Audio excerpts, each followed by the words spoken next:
3 months ago, I never imagined I'd be locked in a war to save my family's century-old farm from a power-hungry HOA president.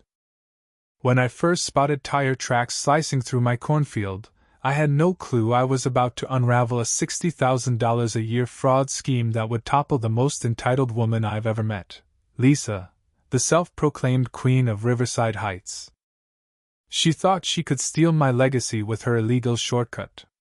But when she threatened my home, she learned farmers don't just grow crops, we grow tougher through hardship. Want to see how I turned her scam into her worst nightmare? Buckle up for a story of betrayal, vengeance, and justice. This farm's story began in 1923, when my great-grandfather's weathered hands first tilled this soil. His deed still hangs on my wall, next to a faded photo of him teaching my grandfather the land's secrets. What started as 40 acres of hope now feeds thousands. But this past year, a brutal drought the worst in 50 years, made every acre a lifeline. We were barely breaking even, praying for rain, every crop a fight for survival.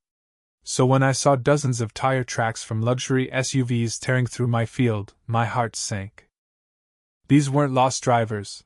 They were organized, systematic, destroying months of nurturing.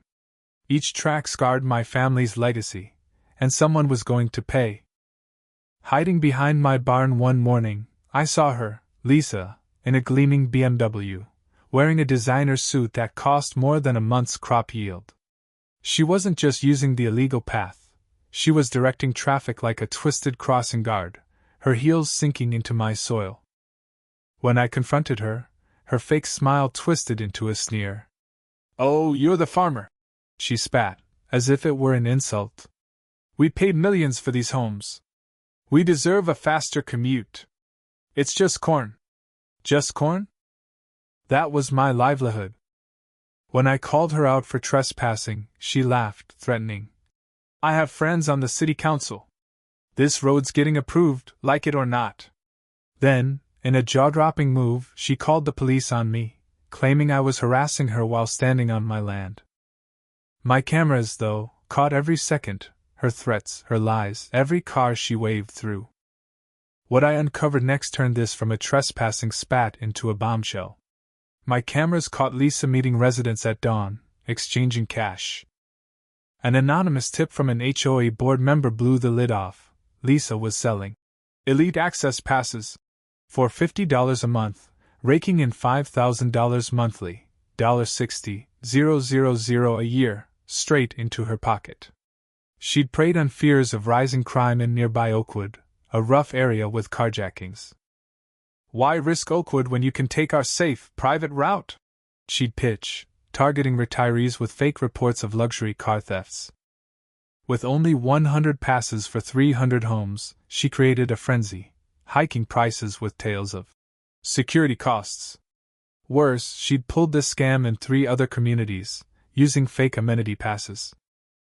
But here, she'd gone further. Survey stakes in my field showed plans for a paved road, complete with streetlights, right through my best acres, all without my consent. The plot thickened when I found forged easement documents, signed by a city council member who'd died 3 years earlier. Lisa had stolen his identity, turning her scheme into federal-level fraud. Then, at 3 a.m., my cameras caught her son and his buddies sabotaging my $115,000 irrigation system, using a diagram to target critical valves. In a drought, days without water could ruin my harvest. They were trying to bankrupt me, force me to sell. This wasn't just about a shortcut, it was a calculated attack on my livelihood.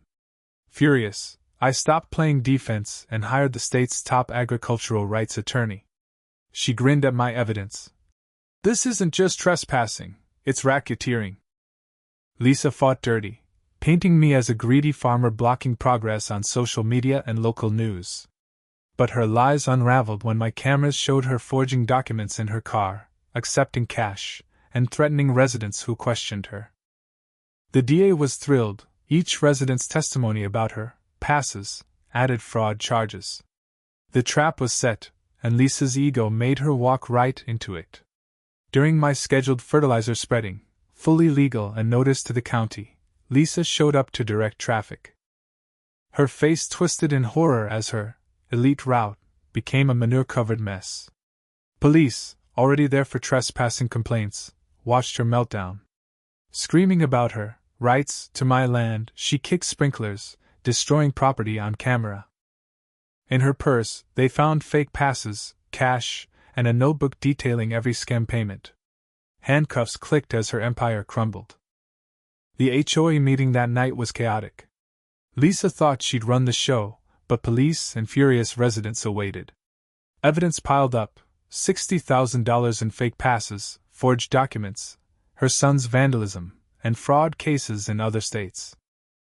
As she was arrested, again, police searched her home, finding boxes linking her to a nationwide scam network. Residents, scammed out of thousands, lined up to testify. Her prized BMW, bought with fraud money, was repossessed from the jail lot. The judge, a former farmer, hit her with restitution for my crops, 2 years probation, and community service teaching kids about property rights at the county's agricultural center. Every resident who used her path paid for crop damage, making that shortcut their costliest mistake. The HOA's insurance dropped them, forcing higher premiums and a financial audit. The new board, humbled, built a memorial bench for agricultural rights where the path once cut through. They even started a community garden, and some residents asked me for farming tips. The news, once again, ran a piece on farming rights, with residents admitting their errors. My farm stand now thrives as those luxury cars take the long way around. This saga's become a case study for farmers fighting HOAs, and Lisa? She's learning humility, one school group at a time. Justice, like crops, takes time to grow. Lisa thought she could bully a farmer, but she learned roots run deeper than roads.